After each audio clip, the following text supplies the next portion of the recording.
The house was quiet in a way it hadn't been for years. Not peaceful. Not calm. Just empty. Ethan Cole stood alone in the hallway, listening to the faint hum of the refrigerator and the ticking clock above the doorway. His father's house had always been loud once. Sports on TV, heavy footsteps, laughter that echoed too long. Now it felt like the walls themselves were holding their breath. 3 weeks. It had been 3 weeks since his father, Richard Cole, was buried under a gray sky that never quite decided whether it wanted to cry or not. 3 weeks since Ethan had stood at the graveside, hands in his coat pockets, jaw clenched, telling himself that strong men didn't fall apart in public.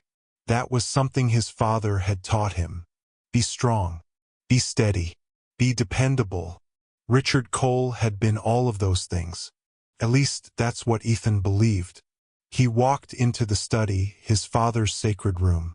The leather chair still held the shape of Richard's body. The faint scent of aftershave lingered, mixed with old paper and dust. On the desk sat a stack of unopened mail, condolence cards, and a folded American flag from his father's years as a volunteer firefighter. Hero. That was the word people kept using. A hero, neighbors said. A great man, his co-workers whispered. The best father, relatives told Ethan, squeezing his shoulder. Ethan had nodded every time, because that's who Richard was supposed to be. Ethan opened a drawer to organize the paperwork. He wasn't snooping. He was just finishing things. That's what he told himself. The drawer stuck. He pulled harder. Something slid back and clinked softly against the wood. A phone. Not his father's usual phone. That one had been turned off weeks ago, sitting on the kitchen counter like a relic. This one was different. Smaller. Older. Scratched around the edges. A cheap prepaid phone. A burner. Ethan frowned. His first thought was simple. Maybe it's old. Maybe he forgot about it. But something in his chest tightened anyway. He picked it up. It was heavier than he expected, like it carried more than plastic and wires. The screen was dark. He pressed the power button. Nothing. Dead. Still, Ethan's fingers lingered on it longer than necessary. His father never talked about technology, barely knew how to use his smartphone. And yet, here was this, hidden. Deliberately, Ethan swallowed. He had no reason to turn it on. No reason to charge it. No reason to dig. And yet, the quiet in the house pressed against him, urging him forward. Curiosity didn't feel like curiosity anymore. It felt like gravity. That night, Ethan sat on the edge of the guest bed, staring at the phone as it charged. The screen flickered. A vibration. Then light. The phone turned on. No lock screen. No password. Just a plain home screen. Ethan's stomach dropped. His father had never locked his phone. Figures? Ethan muttered under his breath, trying to steady himself. He opened the Messages app. First, nothing loaded. Then they appeared. Rows and rows of conversations. Numbers without names. Some dated years ago. Some recent. His heart started pounding. He opened the first one. Unknown. Did you tell him yet? Ethan frowned. Tell who? He scrolled. Richard. No. And I won't. Not now. Maybe never. Ethan's throat went dry. Another message popped into view. Unknown. He deserves to know the truth. Truth. That word hit harder than it should have. Ethan backed out of the thread, pulse racing. He opened another. Unknown. I saw you today. You didn't even look at me. Richard. That was the point. Ethan's hand trembled. Who were these people? Why did his father sound like a stranger? He opened a third message, and this one made him sit up straight. Unknown. I miss what we had. Ethan's breath caught. He scrolled. Richard. That life is over. It has to stay buried. Buried. The word felt deliberate, like a warning. like a confession. Ethan stared at the screen, the glow illuminating his face in the dark room. This wasn't business. This wasn't innocent. This was something else. Something his father never let bleed into the life Ethan knew. He locked the phone and set it down, hands shaking. No, he whispered to himself. No, no, no. Richard Cole was a good man, a loyal husband, a devoted father. Whatever this was, had to be a misunderstanding. But deep down, a quiet voice had already started whispering a terrifying thought. What if the man you buried isn't the man you thought you knew? Ethan lay back on the bed, staring at the ceiling. Sleep didn't come. Every time he closed his eyes, he saw the words again. You deserve to know the truth. And somewhere in the silence of the house, the past waited, patient, hidden, and ready to tear itself open. Part 2. The messages he can't unread. Ethan didn't sleep. Every time his eyes closed, the phone buzzed in his imagination. Phantom vibrations crawling across his thoughts like insects under skin. By 4:12 a.m., he gave up pretending rest would come and sat upright on the bed, the burner phone already warm in his hands. He hadn't planned to open it again. But grief doesn't respect plans. Neither does truth.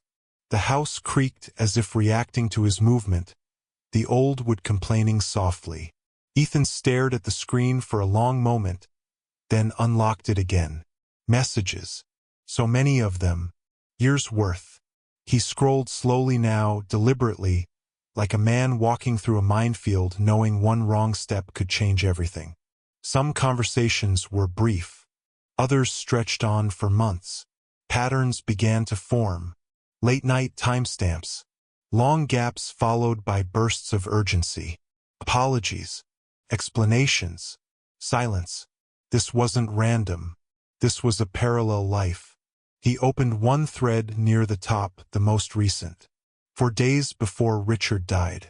Ethan's throat tightened. Unknown. You promised you'd tell him. Richard. I can't. Not after all these years. Unknown. He's not a child anymore. Richard. That's exactly why. It would destroy him. Ethan's fingers went cold. Destroy him. He scrolled further. Unknown. He already feels like something's missing. He always has. Ethan's chest constricted. That line landed too close. Too accurate. Because it was true. His entire life, there had been a quiet emptiness he never knew how to name. Not unhappiness. Not anger. Just a hollow place. He backed out of the thread and opened another. Different number. Older messages. Unknown. He looks just like you did at that age. Ethan stopped breathing. Like you. Who was he? Richard. Don't say that. Unknown. I can't help it. Same eyes. Same way of standing. Ethan's heart hammered so hard it hurt. His reflection stared back at him in the dark screen. Tired eyes, stubble. A face he'd always been told resembled his father's. Or so he thought. He dropped the phone onto the bed and stood up abruptly, pacing the room. No, he whispered. This is crazy. But curiosity had already turned into compulsion. He picked the phone up again. Another message thread caught his attention, saved under a name this time. Just one letter. He opened it.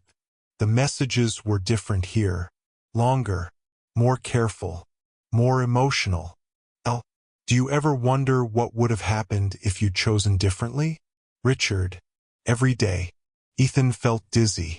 I don't regret loving you. I regret that we had to pretend it never existed. Richard. It existed. That's why it hurts. Ethan sat down hard on the bed. This wasn't an affair in the way he'd imagined. This was something older. Something buried so deep it had roots. He scrolled. Years blurred together, birthdays mentioned but never celebrated openly, hospital visits referenced without details, arguments about distance, fear, consequences. And then a message from almost 15 years ago. Ethan's breath hitched when he read the date. It was from the week his mother died. "Elle, I heard about her. I'm so sorry. Richard. Thank you. Elle, I wanted to come. Richard. You can't. Elle, I know. Richard. He needs to believe everything is normal."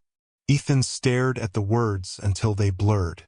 He needs to believe everything is normal. His chest felt tight, like a band was tightening around his ribs. Was his entire childhood managed, constructed, protected from something he was never allowed to see? He scrolled further back, and then he found it, the message that cracked something open inside him. "Elle, he asked about me today." Ethan's hands began to shake. "Richard, what did you say?" "Elle, I said I was nobody. Nobody." Ethan swallowed hard. Had he asked? Somewhere in his mind, a memory stirred.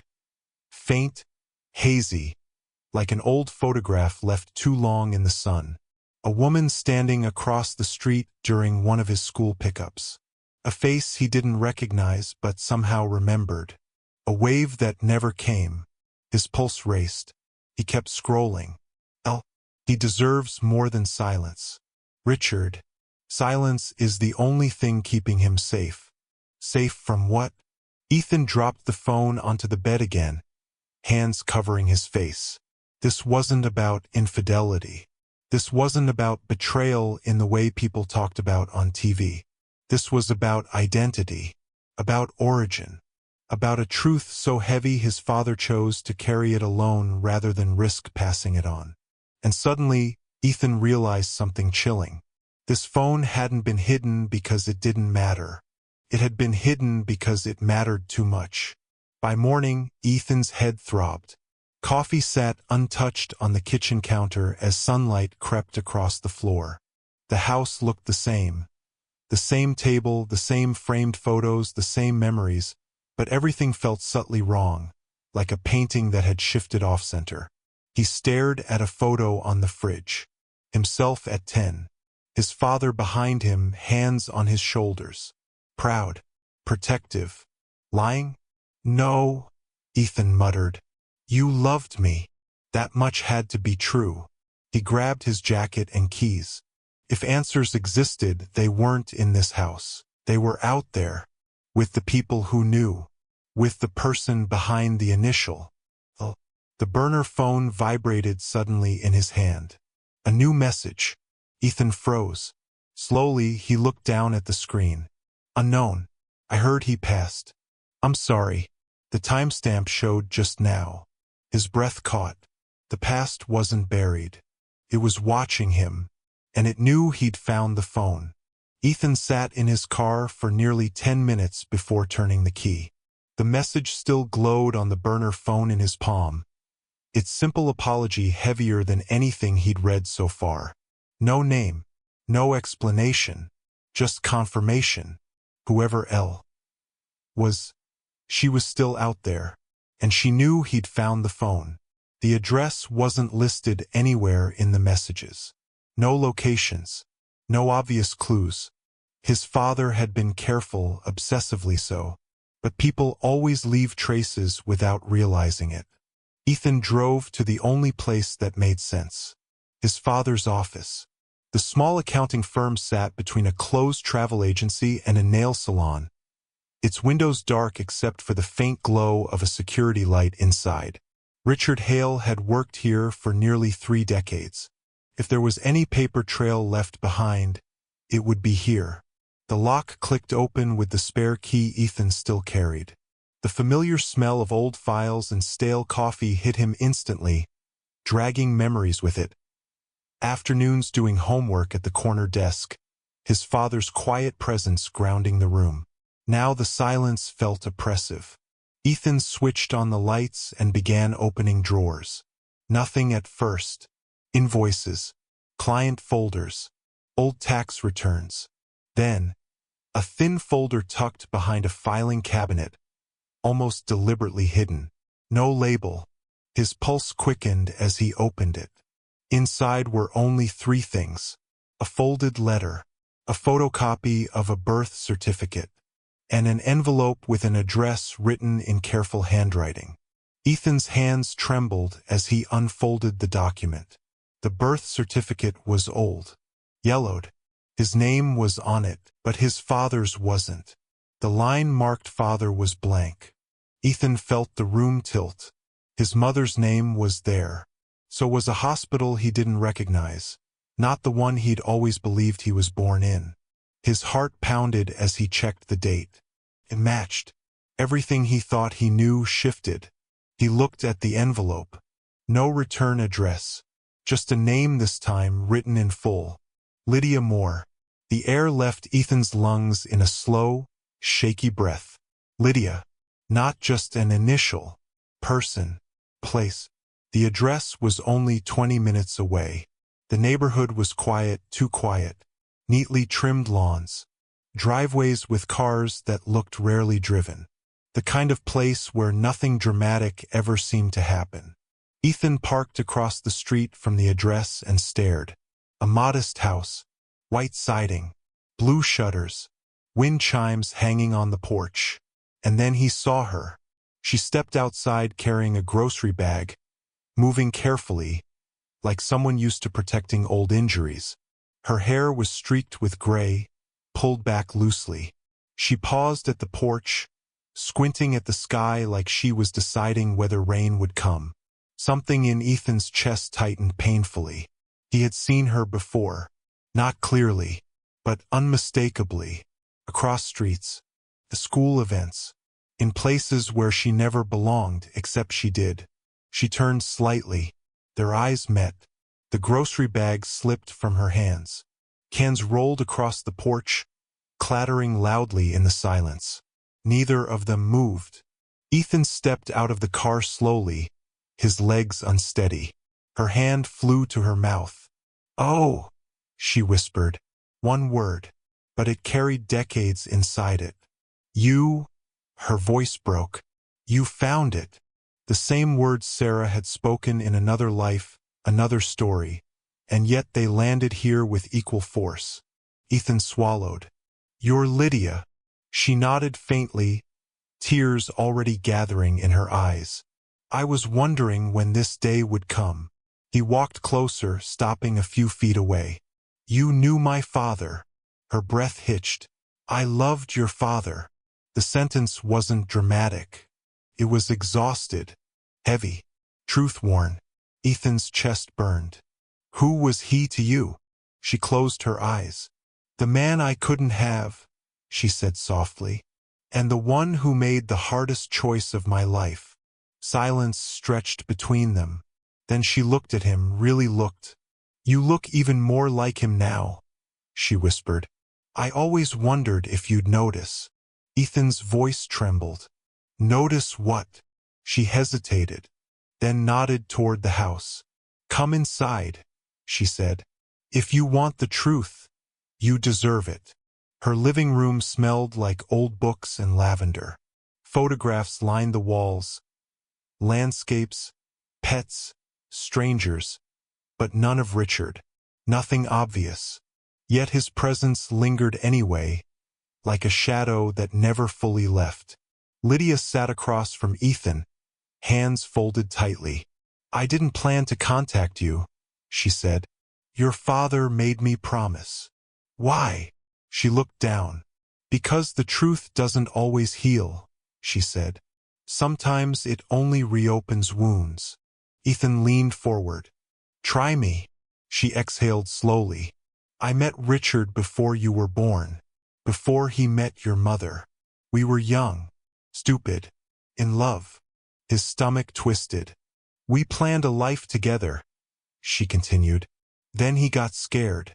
Responsibility terrified him.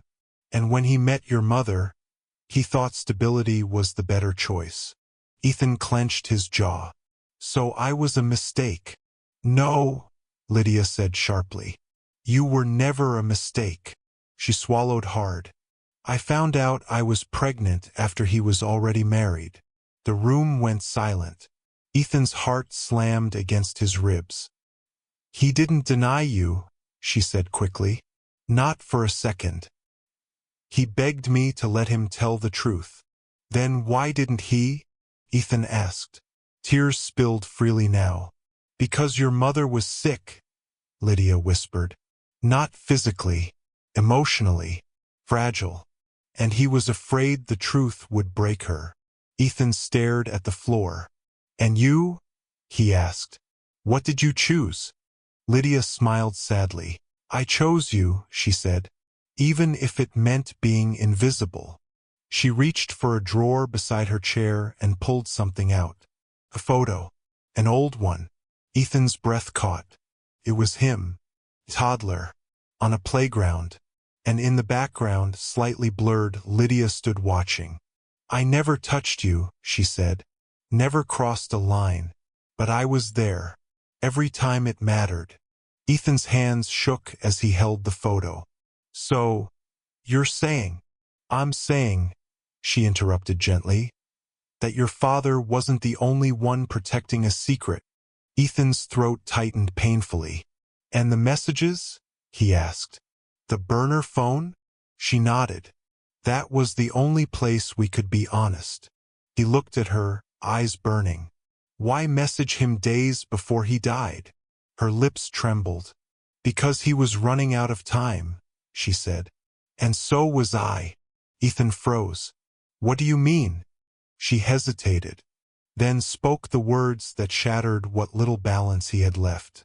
Your father wasn't the only one who was sick. The room felt suddenly too small. Ethan stared at Lydia, his mind refusing to accept the words he'd just heard. You're sick, he said flatly. She nodded once. Not dramatically, not tragically, just honestly. Stage 4, she said. Discovered it last winter. Ethan's chest tightened. How long?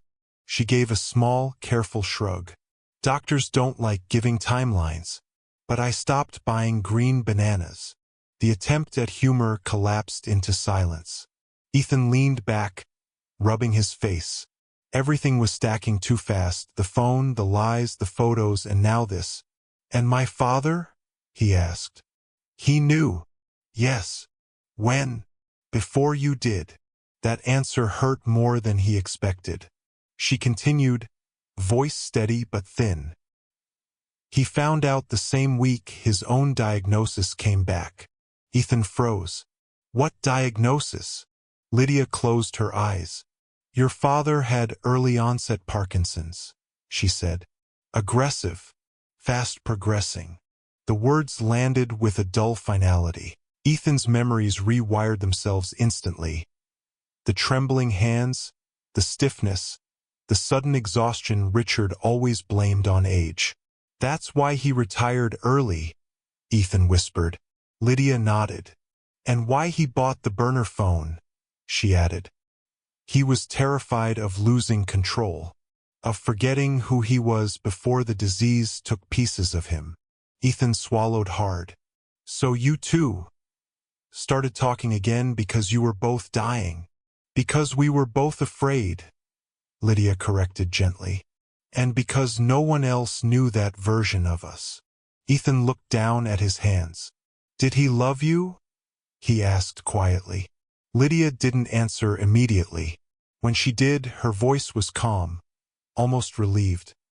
He loved you more, she said. Ethan looked up sharply. That was never in question, she continued. Not once.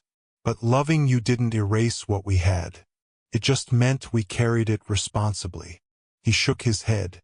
You're telling me he lied to my mother for 30 years? Responsibly? Lydia flinched. No, she said softly. He told one lie, and spent the rest of his life paying for it. She stood slowly and walked toward the window. Your father wasn't living a double life, she said. He was living a fragmented one. Ethan said nothing. She turned back to him.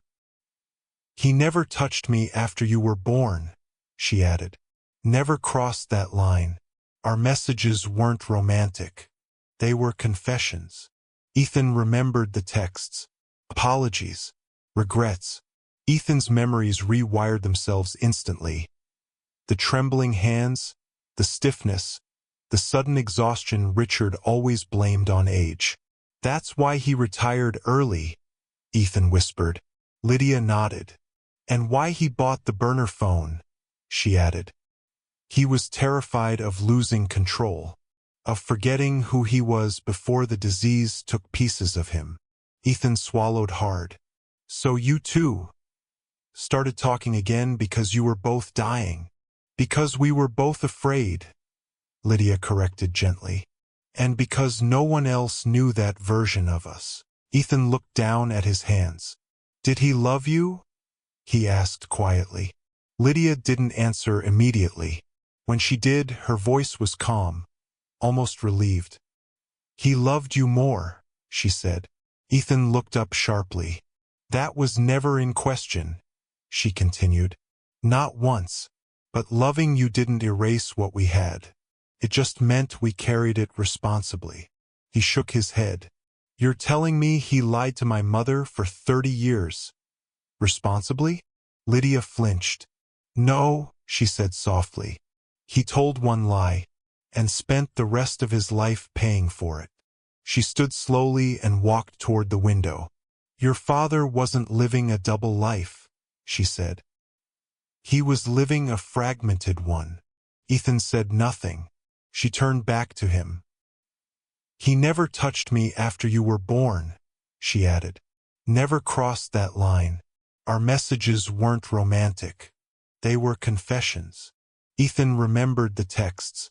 Apologies, regrets, short, heavy sentences. No flirting, no longing, just truth. "Then why hide it?" Ethan asked. "Why not tell me before he died?" Lydia's eyes filled again. "Because the last thing he wanted," she whispered, "was for you to lose the man you believed him to be." Ethan's throat burned. "You know what hurts the most?" he said quietly. "I could have handled the truth." She nodded slowly. "He didn't doubt your strength. He doubted his own." Silence settled between them again. Then Lydia reached for a small box on the shelf. Inside was another phone. Not the burner. His father's real one. "He asked me to keep this," she said, "in case you came looking." Ethan's pulse spiked. "What's on it?" She met his eyes. "A message he recorded for you." Ethan froze. "When?" "The night before he collapsed," she said. "He knew." She placed the phone in Ethan's trembling hands. "He said you deserved to hear it from him," she added. "Not from me. Not from evidence. From his voice." Ethan stared at the black screen.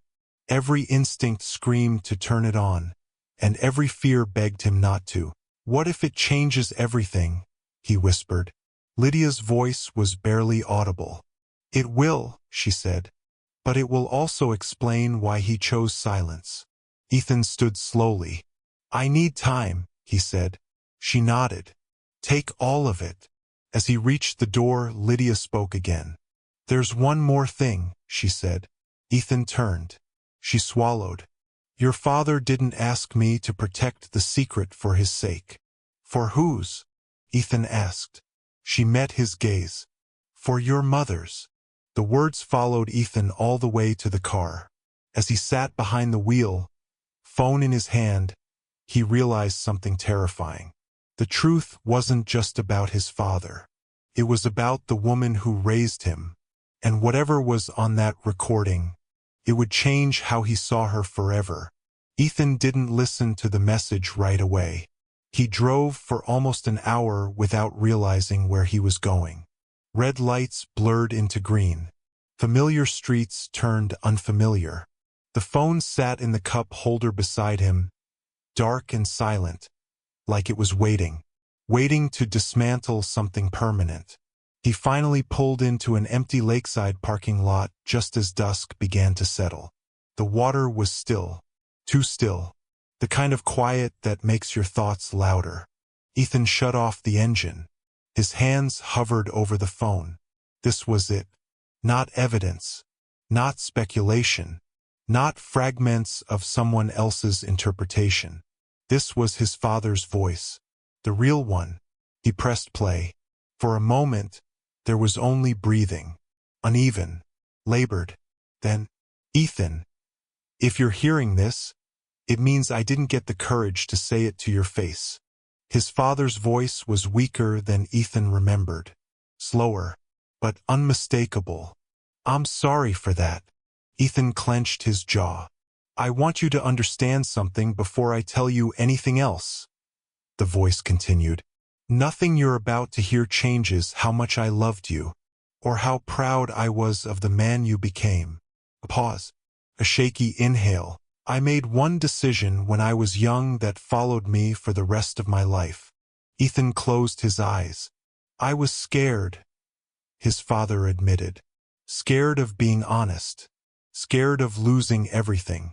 And instead of choosing courage, I chose control. The wind rippled across the lake.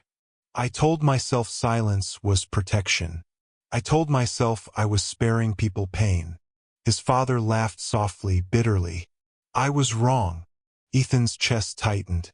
There was never a second family, the voice said firmly. Never another woman I built a life with. But there was a child. Ethan's breath left him in a sharp gasp. A son, his father continued. Born a year before you. The world tilted. Ethan gripped the steering wheel, knuckles white. I didn't abandon him, the recording said. I supported him, quietly, from a distance. But I never stepped into his life as his father. A long pause. That was the price your mother asked me to pay. Ethan's head snapped up. What? He whispered. She knew, his father said softly. From the beginning, before we married. Ethan's mind rejected the words outright. No, he breathed. She made me promise, the voice continued, that I would never bring that past into our home, that I would never let you grow up questioning your place. Or hers. Ethan's heart pounded violently. I agreed, his father said, and I lived with that choice every day. The recording crackled slightly, then steadied. Lydia wasn't a secret, his father continued. She was a reminder of the man I almost became, of the life I almost lived. Ethan felt sick. I kept the phone because it was the only place I could tell the truth without destroying everything, the voice admitted. And because one day, I hoped you'd be strong enough to hear it. Tears blurred Ethan's vision. I'm sorry I didn't trust you sooner, his father said. I'm sorry I let you believe I was braver than I was. A breath. Long. Unsteady. And Ethan, if you're angry, you should be. The recording ended. Silence rushed in like a wave. Ethan stared straight ahead, chest heaving. His father hadn't been living a double life. He'd been living a negotiated one, built on a bargain Ethan never consented to. He sat there until the sky darkened completely. Then, slowly, something else surfaced. A memory. His mother, standing in the kitchen years ago, staring out the window while his father tied his shoes. You don't owe the past anything, she'd said quietly. Just don't bring it home. At the time, Ethan hadn't understood. Now he did. The truth wasn't hidden to protect him. It was hidden because his parents had decided, together, that love required erasure. And Ethan had been raised inside that choice. He picked up the phone again. Scrolled. There was one unread message. From a number he didn't recognize. 6 years old. He looks like you. Ethan exhaled slowly. Somewhere out there was a brother he'd never met. A life that existed parallel to his own. And for the first time, Ethan realized something terrifying and profound. The truth hadn't destroyed his father's legacy. It had expanded it. And now Ethan had to decide what to do with it. Ethan didn't sleep that night. He lay on the couch with the burner phone resting on his chest, staring at the ceiling fan as it spun slow, endless circles. Every rotation felt like another year of his life quietly rearranging itself. A brother, not a rumor. Not a possibility. A fact. Somewhere out there was a man who shared his blood, his father's eyes, maybe even his habits. A man who had lived his entire life knowing exactly who his father was, while Ethan had lived believing that same man belonged only to him. That thought burned. At 4:12 a.m., Ethan finally stood up. He went to the kitchen, poured himself a glass of water, and caught his reflection in the dark window. For a moment, he didn't recognize himself. The face looking back seemed older, sharper, like someone who had been forced to grow up overnight. He unlocked the phone again. The unread message stared back at him. "He looks like you." Ethan's thumb hovered. Then he opened the contact details. No name, just a number. He hesitated, not because he didn't want answers, but because he suddenly understood what opening this door would do. Once you acknowledge someone exists, you can't unknow them. He typed 3 words. "Who is this?" He stared at the screen, deleted it, typed again. "This is Ethan." Sent. The reply came faster than he expected. "I know." Ethan's breath caught. Another message followed. "I've been waiting a long time for this moment." His hands trembled slightly as he sat down. "Waiting for what?" Ethan typed. There was a pause. Then, "For you to decide whether I was real." Ethan swallowed hard. They exchanged messages slowly, carefully, like 2 people stepping across a frozen lake, unsure which word might crack the surface. The man's name was Daniel. He was 38, a year older than Ethan. He worked as a high school teacher, loved woodworking, hated hospitals, and yes, he had his father's eyes. Daniel sent a photo. Ethan stared at it for a long time. Same jawline, same crooked smile, same tired kindness in the eyes. Felt unreal, like looking at a version of himself that had lived a different draft of the same life. "Did you know about me?" Ethan finally asked. Daniel took longer to reply. "I always knew about you." That sentence landed heavy. "He talked about you a lot," Daniel added. "Not by name, but I knew." Ethan closed his eyes. "So he chose me?" Ethan whispered aloud, though no one was there to hear it. The phone buzzed again. "He didn't choose between us," Daniel wrote. "He chose silence." Ethan leaned back, letting that truth sink in. Daniel continued, "Your mother was the rule. I was the consequence." Ethan flinched. He thought of his mother, her quiet strength, her guarded expressions whenever the past came close to the present. She hadn't erased Daniel out of cruelty. She'd erased him out of fear. Fear that love wasn't big enough to hold 2 truths at once. "Why didn't you ever reach out?" Ethan asked. The typing dots appeared, disappeared. Then, "Because he asked me not to, and because I didn't want to be the reason your world broke." Ethan's chest tightened. Both sons had been protecting each other without knowing it. The silence stretched. Finally, Daniel sent one last message for the night. "I don't want anything from you, Ethan. I just didn't want to disappear when he did." Ethan stared at those words. Disappear. That was the real inheritance their father had left behind. Not betrayal, not lies, but absence. Ethan typed back, "You're not invisible. Not to me." The reply came a minute later. "That's more than enough." Ethan set the phone down. For the first time since his father died, something inside him shifted. The truth hadn't taken his father away. It had given Ethan a choice his father never made. Whether silence ends with him. Ethan waited 2 days before going to see his mother. Not because he didn't want answers, but because he needed to make sure he could hear them without breaking. Her house looked the same as it always had. Pale blue shutters. Wind chimes on the porch that rang even when there was no wind. The kind of place that felt frozen in time, as if grief had politely agreed not to rearrange the furniture. She opened the door with a tired smile. "There you are," she said softly. "You look thin." Ethan nodded, stepping inside. The smell of chamomile tea wrapped around him, familiar and grounding. Photos lined the hallway. His graduation, his wedding, his father holding him on his shoulders at a baseball game. No gaps, no missing faces. They sat at the kitchen table where he'd done homework as a kid. She poured tea. He didn't touch it. They talked about nothing at first. The weather, her roses, a neighbor who'd moved away. She kept glancing at him, like she knew the air between them was heavier than usual. Finally, Ethan reached into his jacket and placed the burner phone on the table. The sound it made, soft plastic against wood, felt louder than it should have. Her eyes locked onto it. The color drained from her face. "Where did you get that?" she asked quietly. "In Dad's coat," Ethan said.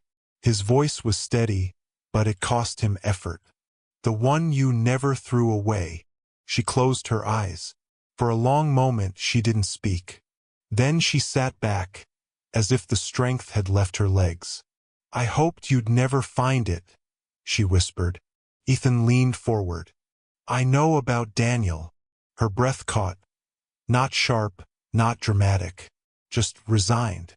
"So," she said slowly, "he finally reached you." Ethan frowned. "You knew." She nodded. "Of course I knew." Something inside him cracked. "You knew he existed," Ethan said, his voice rising despite himself. "You knew I had a brother, and you let me grow up thinking I was an only child." Her eyes filled with tears, but she didn't look away. "Yes," she said, "I did." "Why?"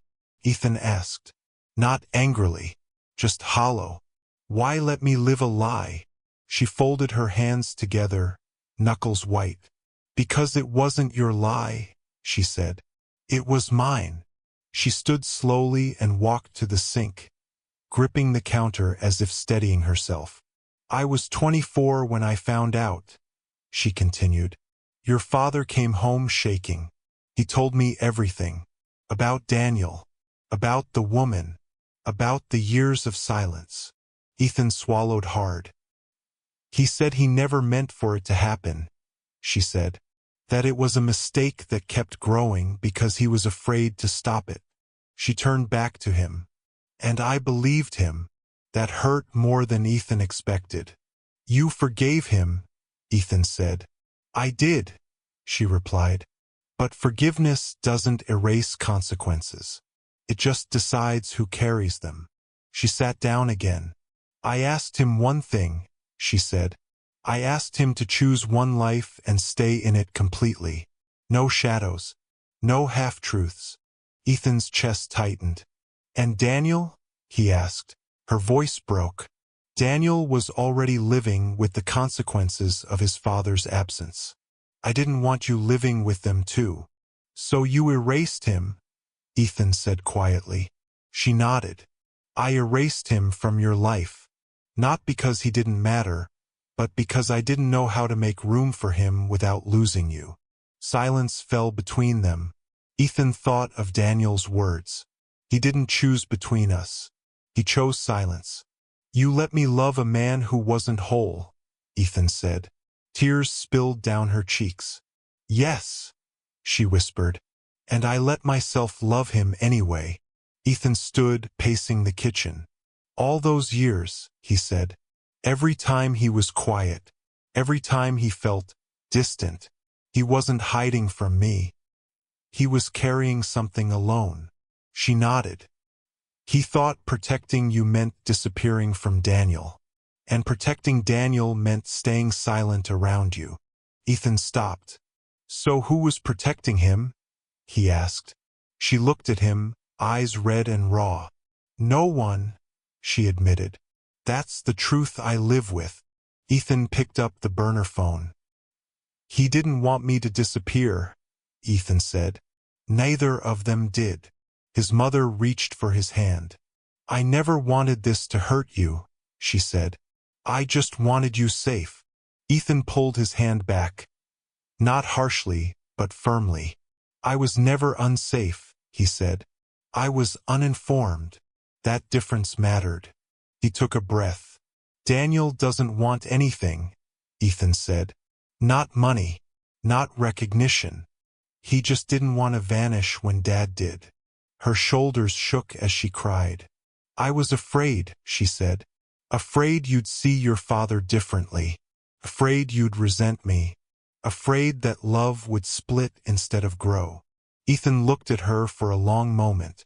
Then he said the words she hadn't expected. I don't resent you. She looked up. I understand you, he continued. But understanding doesn't mean I agree. She nodded slowly. That's fair, she whispered. Ethan slipped the phone back into his pocket. I'm going to meet him, he said. Her eyes widened. In person? Yes. She hesitated. Will you still come here? Still call me? Ethan softened. You're my mother, he said. That doesn't change. He paused at the door. But I won't carry silence forward, he added. That ends with me. She watched him leave, tears running freely now. Ethan stepped into the afternoon light, heart heavy but clear. The truth had cost him comfort, but it had given him something else. Choice. The diner was almost empty. Ethan chose it on purpose. Not because it was convenient, but because it was anonymous. No memories, no history, just laminated menus, chipped mugs, and a bell that rang when the door opened. He arrived 10 minutes early, sat in a booth by the window, watched cars pass without seeing them. He had imagined this moment 100 different ways over the past week. Anger, confrontation, awkward apologies. None of those felt right anymore. What he felt instead was uncertainty. A man was walking toward the diner, mid-40s, broad shoulders, a little stooped like someone who'd learned to carry weight quietly.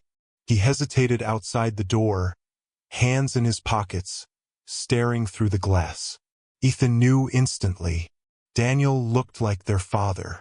Not in the face, in the posture, in the way he paused before entering, as if bracing himself. The bell rang. Daniel stepped inside. His eyes scanned the room. When they landed on Ethan, something crossed his face. Recognition mixed with disbelief. Ethan stood. For a second, neither of them spoke. Then Daniel nodded once. You're Ethan, he said. His voice was lower than Ethan expected. Yes, Ethan replied. You must be Daniel. Daniel let out a small, humorless breath. Yeah. They sat. Silence stretched. Not awkward, just heavy. Daniel picked up his mug, didn't drink. I didn't think you'd come, he said finally. I didn't think I wouldn't, Ethan replied. Daniel studied him. You look like him, Daniel said quietly. Ethan nodded. So do you. That seemed to settle something. A shared truth, unspoken but acknowledged. I don't want anything from you, Daniel said quickly. I need you to know that. Ethan held up a hand. I know. Daniel blinked. You do. Yes, Ethan said. That was clear from your messages. Daniel swallowed. Then why did you answer? Ethan leaned back. Because silence doesn't protect anyone, he said. It just delays the damage. Daniel's jaw tightened. That's what he used to say, he murmured. Ethan's chest tightened. He said that to you? Daniel nodded. Right before he disappeared again. The word again landed hard. How many times? Ethan asked. Daniel shrugged. Enough. The waitress came by, took their order. Coffee for both. No food. When she left, Daniel looked down at the table. He loved you, Daniel said suddenly. Ethan's breath caught. I know, he said. He loved you too. Daniel laughed quietly. He loved the idea of me. That's not the same, Ethan agreed. Daniel looked up, surprised. You're not angry, Daniel said. I was. Ethan replied. At first. And now? Ethan thought carefully. Now I'm tired of being angry at people who were doing the best they knew how, he said. Even if it wasn't enough. Daniel stared at him. No one's ever said that to me, he admitted. They sat in silence again. Then Daniel reached into his jacket and pulled out a folded photograph. He slid it across the table. It was old. A young man holding a baby. The man was their father. The baby, Daniel. I found that after he died, Daniel said. I think he kept it with him. Ethan's throat tightened. He never showed me this, he said. Daniel shook his head. Of course not. Ethan pushed the photo back. You should keep it, he said. Daniel hesitated. You sure? Yes. Daniel nodded, folding it carefully. I didn't come here to disrupt your life, Daniel said. I didn't want him to disappear without ever being known. Ethan looked at him. He doesn't get to disappear, he said. Not anymore. Daniel frowned. What do you mean? Ethan took a breath. I mean we're here, he said. And that counts for something. Daniel's eyes shimmered. I don't know what this makes us, he said quietly. Ethan nodded. Neither do I. He paused. But we can decide what it becomes. Daniel studied him. Then cautiously he nodded. Yeah, he said. We can. The waitress returned with the coffee. Steam rose between them. Two men who shared a past they never chose, and a future neither of them had planned. But for the first time, neither felt alone in it. Some truths don't destroy families. They simply redefine them. Ethan chose to break the silence his father carried for decades. And maybe that's how cycles finally end. If the story moved you, if it made you think about the secrets in your own life, or reminded you that forgiveness is still possible, like this video if you needed to hear that today. Comment brother if you believe the truth, no matter how late, is always worth knowing. And subscribe, because tomorrow, I'll tell you the story of a woman who received a letter from her husband, 20 years after he vanished without a trace. The handwriting was his. The memories were only theirs. But the last line of the letter asked a question. Only a dead man should never be able to ask. Was he alive? Or had someone been watching her all these years?